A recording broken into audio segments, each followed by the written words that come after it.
In this video, I'm going to be explaining what you should be looking for and what your attorney is expecting of you and wants to know from you when they give you a copy of the police report for your criminal case. My name is Veronica. I'm a criminal defense attorney here in California, and I help people put their cases behind them so that they can enjoy their lives and their freedom.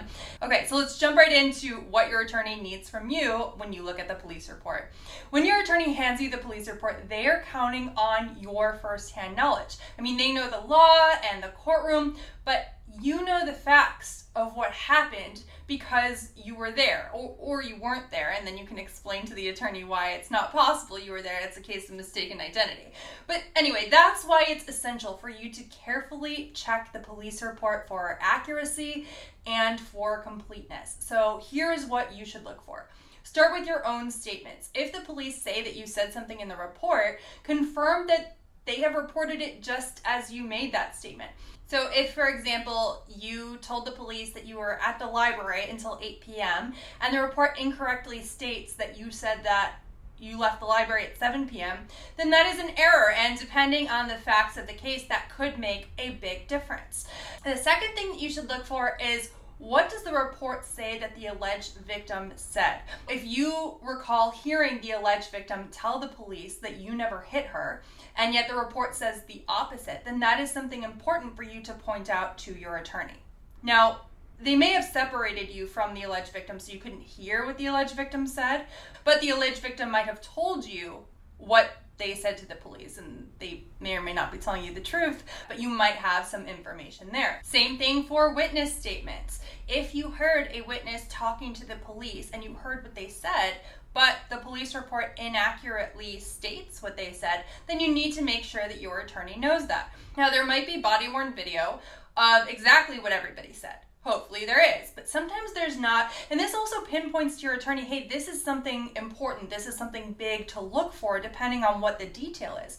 I mean, if the alleged victim really did tell the police that you never hit him or her, and the police report says the opposite, that can make a huge difference in the case. I mean, that could be the difference between you winning the case and losing the case, or taking a plea deal and not taking a plea deal, but getting the DA to voluntarily dismiss it. So that is going to be really important. You'll also want to review the report's observations of your behavior on the scene and the scene itself. So if in the report the police officer wrote that you seemed drunk, but you hadn't had any alcohol that day, then that is a misrepresentation that needs to be addressed. You also are going to want to tell your attorney, if you haven't already, about the motives behind each statement.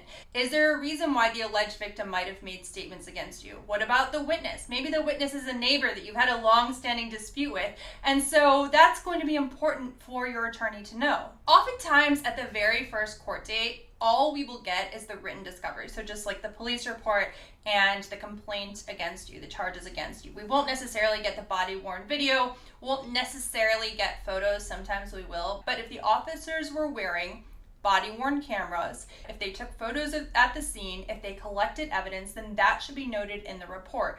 So if you notice, for example, the police officers taking pictures of the alleged victim and some purported injury on them, but you didn't receive any photos and there's no mention of the photos in the report, then make sure that your attorney knows that, because there are not always pictures taken, right? And you don't want your attorney to incorrectly assume that there were no photos. And maybe you had injuries and the police officers took pictures of those, but they didn't include any mention of them in the report. That's going to be something important to tell your attorney, because sometimes it can be like pulling teeth to get evidence from the DA and from the police. And it really helps if we know what we're looking for and what's missing. So if it's written about in the report and we don't have it, then of course we know that it's missing. If we know that that particular police department always uses body-worn cameras and there's no body-worn video, okay, then we know it's missing. But they don't always take pictures of photos of the person that they are arresting, for example. So we might not know that unless you tell us.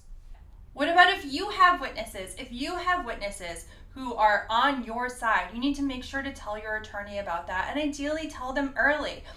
What about if you have your own evidence? Then that's going to be something important to let your attorney know too. Now, all of this is particularly important if you have a public defender because they have so many cases and they are so busy. I suggest giving them all of this information at one time and writing it down so that they don't forget, because they may not have time to work on your case before the next court date, and you want to make sure that it's there in the file. I hope that you found this video helpful. If you do have a criminal case that you need help with, feel free to book a consultation. You can find my number down below. You can also book a consultation there. And if you did find the video helpful, please don't forget to like, subscribe, and ring the bell.